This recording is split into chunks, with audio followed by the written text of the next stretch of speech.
Everyone, कैसे हो आप लोग। Welcome back to my channel reaction by Pooja. और आज का जो रिएक्शन होने वाला है वो अगेन होने वाला है अंशु शुभम ऑफिशियल। तो आप लोगों को मैं एक बात बताना चाहूंगी, मैंने कल भी एक वीडियोस बनाया था और हर वीडियोस में मैं अंशु को बेनिफिट ऑफ डाउट देती हूँ, क्योंकि मुझे लगता है कि वो सबसे पहले तो उसके साथ जो ट्रेजेडी हुई है, उसके बाद उसका जो नेचर है, तो मुझे लगता है कि वो दिल की बहुत साफ है। और उसके बाद मुझे बहुत सारी चीज़ें लगती है जो कि मैं हमेशा उसको काउंटर करती हूँ, लेकिन कुछ चीज़ें हैं जो कि मुझे खटकी है। अब मुझे खटकी है तो आप लोगों के साथ शेयर करना तो बनता है, या फिर मैं कोशिश करूँगी कि इस रिएक्शन के बाद मैं अंशु के ऊपर कोई और रिएक्शन लेकर ना आऊँ।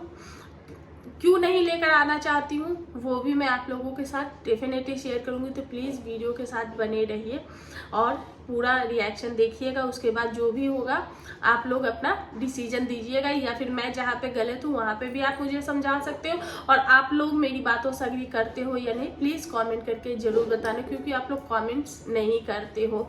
तो प्लीज़ एक बार कमेंट्स करके अपनी जो राय है वो डेफिनेटली दे, ताकि मुझे भी पता चले कि क्या मैं जो सोच रही हूँ वो सही है या फिर मुझे अपनी सोच बदलने की ज़रूरत है। तो चलिए रिएक्शन को स्टार्ट करते हैं।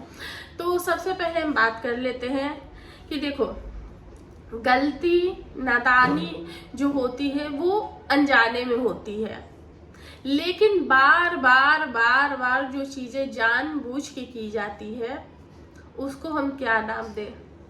जी हाँ, क्योंकि बार बार अंशु को कुछ लोग बता रहे हैं कि अंशु आपको ऐसे नहीं करना चाहिए, अंशु आपको ऐसे नहीं करना चाहिए। तो अंशु का अब हर बार एक नया रिप्लाई आता है, वो सामने से आकर, क्योंकि जब मनीषा के वीडियोस में अंशु ने ये बोला, वो अपनी बातें जो है वो बोल रही थी सचिन मनीषा को कि मेरे लाइफ में 5 लोग इम्पोर्टेंट है, और जिसमें से सचिन मनीषा आते हैं, जिसमें से उनकी सचिन की मम्मी आती है, उनके पति आते हैं, और उनका एक कोई और है जो आता है, और सिर्फ उनकी लाइफ में यही 5 लोग इम्पोर्टेंट हैं। तो उस पर और भी उन्होंने ससुराल वालों की चीज़ें बोली कि मेरा वीडियो डिलीट हो गया, तो और सब लोगों ने मेरा वीडियो डिलीट करवा दिया। मैंने बोला तो सब लोग जल रहे हैं, चिढ़ रहे हैं, सब लोग अपने पे ले रहे हैं। तो उस तरीके से वो बातें बोल रही थी उस वीडियो में। तो बहुत सारे लोगों ने सचिन और मनीषा को ये बोला कि आपको वीडियो शूट नहीं करवाना चाहिए था, आपको वीडियोस नहीं बनवाना चाहिए था। जब ये वीडियोस बन रही थी तो आपको ये वीडियोस जो है वो पब्लिक नहीं करनी चाहिए थी। लेकिन मैं आप लोगों को एक नज़रिया बताना चाहती हूँ, वो वीडियोस नहीं आनी चाहिए थी। ऐसी अगर कोई बात है तो डेफिनेटली वो चीज़ें बाहर नहीं आनी चाहिए थी। लेकिन वो चीज़ें कब नहीं आनी चाहिए थी? जब वो चीज़ आप गलती से कर रहे हो, आपसे अनजाने में वो चीज़ें हो गई है, तब आप अगर वो चीज़ें पब्लिक करते हो तब आपकी गलती होती है। अंशु, कभी कभी नाम भी भूल जाती हूँ। एक्चुअली क्या बात है, क्या हुआ कि मुझे जुकाम है, आपको मेरी आवाज़ से पता चल रहा होगा, थोड़ा सा फेस से भी पता चल रहा होगा, तो इस वजह से थोड़ा सा दिमाग थोड़ा इधर उधर हो जा रहा है। तो अंशु जो है उनको पता है कि ब्लॉग शूट हो रहे हैं, ब्लॉग बन रहे हैं, और वो ब्लॉग के बीच में अपनी बातें बोल रही है, जबकि आप लोगों ने देखा होगा कि सचिन जो है वो उसको उसकी बातें कंप्लीट नहीं करने दे रहे थे, उसकी बातों को रोक रहे थे, जिसमें मनीषा ने बोला भी कि ये बस उनको ये उसको रोकने के पीछे पड़े हैं, ये उसकी बात को कंप्लीट करने भी नहीं दे रहे, क्योंकि सचिन जो है वो नहीं चाहते थे कि ये चीजें आए। लेकिन अंशु जबरदस्ती अपनी बातें जो है वो रख रही थी, और वो चाहती थी कि व्लॉग में वो सारी चीजें आए, तो डेफिनेटली वो चीजें आई। आज भी हमने अंशु का एक वीडियो देखा जिसमें मनीषा रोटी बना रही थी। मनीषा अपना जो रंजना के साथ जो दुख रहा था वो सुना रही थी, वो जताने की कोशिश की जा रही थी। वहीं पे अंशु जो है फिर से वो अपना टोकरा लेके आ गई और बोली कि गाइस, आप लोग बोलते हो कि ऐसे वैसे कि मुझे समझने की ज़रूरत है, तो इतना मैं पागल नहीं हूँ कि अगर मैं सोशल मीडिया पे कोई चीज़ बोल रही हूँ तो मुझे समझ में नहीं आ रहा कि मैं क्या बोल रही हूँ। तो जी हाँ, यही तो मैं कहने की कोशिश करूँ कि जो लोग अंशु को सिंपैथी देने की कोशिश कर रहे हैं, जिनको ये लग रहा है कि अंशु दिल की बहुत साफ है, अंशु कोई गलती नहीं कर, अंशु जानबूझ के नहीं कर रही है और चीजें अनजाने में हो रही थी। नहीं, आपको अपनी नजरिया चेंज करने की जरूरत है, क्योंकि इन दोनों वीडियोस के बाद मेरे भी नजरिया जो है वो अंशु के लिए चेंज हुए हैं। मैं भी अंशु को सिंपैथी ही दे रही थी, अंशु के बारे में अच्छा ही सोच रही थी और मुझे भी यही लग रहा था कि ये गलती अनजाने में हो रही, लेकिन नहीं, ये जो गलती है वो जानबूझ के की जा रही है।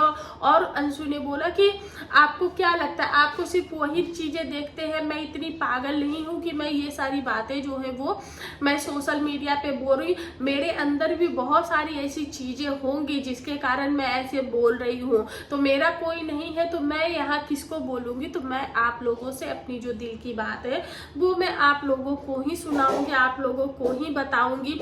और साथ में उसने ये भी बोला कि इतनी जो बातें मैंने बोली तो प्लीज कोई ज्ञान मत देने आ जाना कि ऐसा नहीं बोलना चाहिए, वैसा नहीं बोलना चाहिए, ऐसा नहीं करना चाहिए, मुझे पता है कि कैसे क्या करना चाहिए। तो जो इंसान जो जानबूझ के ये चीजें कर रही है तो उसको हमें सिंपैथी देने की जरूरत नहीं, क्योंकि उसको सिंपैथी की जरूरत है ही नहीं। और समझाया उसको जाता है जो समझने के लिए तैयार हो, और जो इंसान समझने को तैयार ही नहीं है तो उसको आप क्या ही समझाओगे। मुझे नहीं लगता कि अब अंशु को समझाने की जरूरत है, और वो जो चीजें कर रही है उसका जो खामियाजा है वो बहुत जल्द भुगतेगी। आज 2 महीने की आई हुई लड़की है, मेरा कोई हक नहीं बनता अंशु के ऊपर कुछ भी बोलने के लिए, लेकिन हाँ वो सोशल मीडिया पे चीजें डाली तो डेफिनेटली हम उस पर जवाब देंगे और उस पर बात करेंगे। और मैं एक बिहारी हूँ और मुझे पता है कि बिहार का जो कल्चर होता है वो क्या होता है, तो मैं उस नाते भी एक रिएक्शन आपको दूंगी।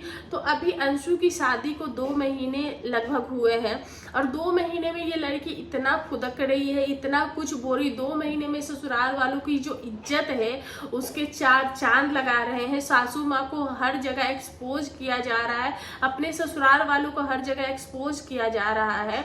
तो ये कहाँ की समझदारी है। और ये चीज अंशु ऐसे व्लॉग्स बनाती है तो उसके पति को डेफिनेटली ये चीजें पता होगी। जब अंशु की ऐसे व्लॉग्स बनाती है, वीडियो डिलीट होती है, तो अंशु के पति को ये चीजें तो पता होगी ही कि हाँ आखिर चीजें चल क्या रही है। तो क्या उसके पति उसको इतना भी नहीं समझा सकता कि हाँ तुम जो चीजें कर रही हो, तुम्हें जो करना है घर के अंदर करो, 4 दीवारी के अंदर करो, और ये चीजें प्लीज मत करो, ये घर की बात है, फैमिली की बात है। पर उसका पति भी उसको नहीं समझा रहा, उसका पति इनफैक्ट उसको सपोर्ट कर रहा है कि ऐसे वीडियोस बना, मानते हैं चलो कुछ चीजें होंगी घर में, कुछ चीजें होंगी घर में जो कि अंशु के मुताबिक नहीं चल रही है, कुछ चीजें होंगी, ऐसे हो सकता है उनकी सास, उनके ससुराल वाले वो अच्छे नहीं होंगे, वो बहुत बुरे होंगे, लेकिन फैमिली का रेपुटेशन जो है वो कौन बनाता है, घर की बहू, घर के बेटे, उन्हीं से बनता है। या फिर ये नहीं होता है कि खानदान की बरसों पुरानी जो इज्जत है, 4 दिन की आई हुई बहू उनको तार तार करते, तो इनके पति भी इनको फुल्ली सपोर्ट करते। तो ऐसा कुछ नहीं, ये जो चीजें की जा रही है ये जानबूझ के अटेंशन पाने के लिए चीजें की जा रही है कि हर किसी की नजर जो है वो अंशु पे जाए कि आखिर अंशु के साथ इतना कुछ कैसे हो गया।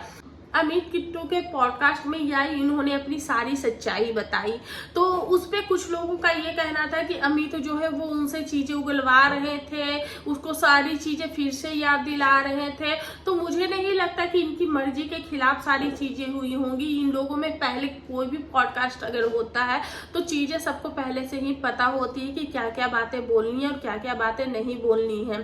तो जो बातें अंशु को बोलनी थी वो बातें अंशु अपना लेकर आई। तो अंशु का जो मेन मोटिव, मुझे ऐसा लगता है कि इसका जो मेन मोटिव ही यही है कि सबका जो अटेंशन है वो अंशु के पास जाए, क्योंकि अंशु एक अटेंशन सीकर लड़की है। इसको जो प्यार चाहिए था वो नहीं मिल पाया है, जो उसके माँ बाप, भाई से चाहिए, एक फैमिली से चाहिए, वो प्यार इसको नहीं मिल पाया है। कहीं ना कहीं इसका यही नेचर है, क्योंकि ये बताती है कि इनके जो चाचा चाची जो भी रिश्तेदार है इनके साथ कोई भी रिश्ता नहीं है। कोई रिश्ता किसी के साथ ऐसे ही नहीं बनता, हर रिश्ते में हर किसी को कुछ ना कुछ देना पड़ता है।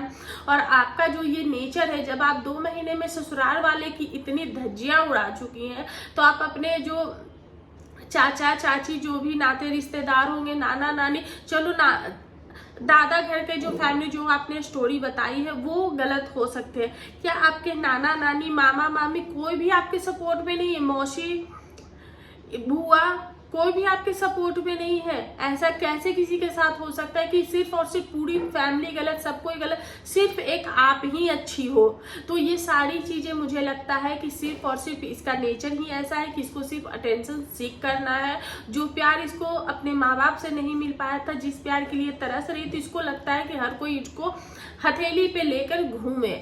और जब इंसान इसको हथेली पे लेकर घूमना बंद कर देता है तो फिर यहाँ से इनका जो नेचर है वो स्टार्ट हो जाता है और इसको मिर्ची लग जाती है। तो आप करो तो वो कहते हैं ना, तुम करो तो रासलीला, मैं करूँ तो कैरेक्टर ढीला, तो वही वाली बात इनकी है। तो ये जानबूझ के अटेंशन ले रही है कि ताकि इस तरीके की चीजें करेगी तो इस रिएक्शन चैनल वालों पे भी इसकी नजर जाएगी। ऑडियंस भी इनकी जो है वो अटेंशन बनाए रखेगी कि अंशु के साथ अगला बार क्या होगा, अंशु के साथ अगला बार क्या होगा। तो ये चीजें प्रॉपर जानबूझ के की जा रही। हर बार सचिन मनीषा के वीडियोस में आके आप अपने ब्लॉग्स में दुखरा रोते हो, समझ में आता है, लेकिन हर बार सचिन मनीषा के वीडियोस में आके आपको दुखरा रोने की क्या जरूरत है? क्योंकि आपको पता है कि इनकी जो ऑडियंस है वो भी आपके ब्लॉग्स में आएंगे डेफिनेटली। और जो ऑडियंस है, जो आपके पास अभी फिलहाल ऑडियंस है, वो सचिन मनीषा की ही ऑडियंस है, इनकी फैमिली की ही ऑडियंस आपके ब्लॉग्स देख रही। तो आप बार बार ये चीजें जो है वो एस्टेब्लिश कर रही है कि मेरे साथ ऐसा हो रहा है, मेरे सास ससुर ऐसा कर रहे हैं, मेरे घर वाले मेरे साथ ऐसा कर रहे हैं। तो ये चीजें जानबूझ के की जा रही है। तो अब ऑडियंस को ये देखना है और समझना है कि क्या अंशु का ये जो नेचर है क्या सही है या फिर क्या गलत है। तो मुझे जो जितना मैं इसको समझ पाई, मुझे यही लगता है कि ये जानबूझ के चीजें जो है वो अटेंशन कर रही है और इनके पतिदेव भी इसमें इसका साथ दे रहे ताकि इनका चैनल जो है वो बहुत, क्योंकि एक तो ऑलरेडी इनका चैनल बहुत जल्दी ग्रो हो गया और ये चीजें करके इनका चैनल जो है वो ऑलरेडी ग्रो हो जाएगा। क्योंकि इतना बेवकूफ कोई नहीं होता और ये बेवकूफ लड़की नहीं, ये बहुत ही होशियार है, बहुत ही समझदार है और सारी चीजें इसको बाकी सारी चीजें समझ में आती है। लेकिन इसको जितने भी लीगल चीजें हैं वो सब पता है। इसको लॉयर बनना है तो लॉयर के ऐसे नेचर के साथ कोई लॉयर बनता है कि लॉयर बनने के लिए उसका एकदम माइंड एकदम शार्प होना चाहिए। तो ये सारी चीजें जो है वो जानबूझ के सोशल मीडिया पे अपनी पकड़ बनाने के लिए ही की जा रही है और कोई भी बात नहीं है। ससुराल वालों का क्या है, कुछ दिन के लिए उनको समझा देगी या फिर एक दिन पैर पे गिर जाएगी कि मैंने आपकी इतनी बेइज्जती की है, क्योंकि इनका नेचर हमने ऑलरेडी देखा है। तो महीने दिन नहीं हुए ससुराल वालों की धज्जियां उड़ानी जो है वो ये चालू कर दी। और मैं आपको बता दूं, बहू चाहे सर्वगुण संपन्न ही क्यों ना हो, लेकिन उसको ससुराल में एडजस्ट करना पड़ता है। और ये प्रिंस रंजना ने जब 2:30 बजे रात को खाना बनाया था तो ये बता रही थी कि भाभी इतना कैसे इंसान है, मतलब कि कितनी भाभी महान है। तो नहीं, जिनको जिम्मेदारी निभाती है उनके लिए कोई महानता का काम नहीं होता, क्योंकि रंजना और मनीषा जो है वो जिम्मेदारियां निभाती हैं। उनको पता है कि उनके सर पे जिम्मेदारी, उनके घर में अगर गेस्ट आए तो उनको कैसे उनको वो सम्मान देना, किसी भी तरीके से कोई शिकायत नहीं आनी चाहिए। लेकिन अगर आपको 2:30 बजे बनाने की बात आ जाएगी तो आपकी तो मौत आ जाएगी, क्योंकि आपको ऐसा लगेगा कि मेरे सर पे कौन सा टोकरा फोड़ दिया है। तो इसलिए ये चीजें जो है वो आपको बहुत नेक्स्ट लेवल लग रही है, लेकिन जो लोग जिम्मेदारी निभाते हैं उनके लिए कोई भी नेक्स्ट लेवल काम नहीं, वो उनके बाएं हाथ का काम है। तो गाइस, आप लोगों को कैसा लगा मेरा रिएक्शन और आप लोग मेरे रिएक्शन से सेटिस्फाइड हो या क्या है, और आप लोग मेरी बातों से एग्री करते हो तो प्लीज कमेंट में जरूर बताना। और हो सकता है कि मैं गलत भी हो सकती। तो अगर आपको मेरी वीडियोस पसंद आती है तो प्लीज चैनल को लाइक शेयर एंड सब्सक्राइब जरूर करें। मिलते हैं नेक्स्ट रिएक्शन में और अपना ओपिनियन जो है प्लीज कमेंट सेक्शन में जरूर दें। धन्यवाद।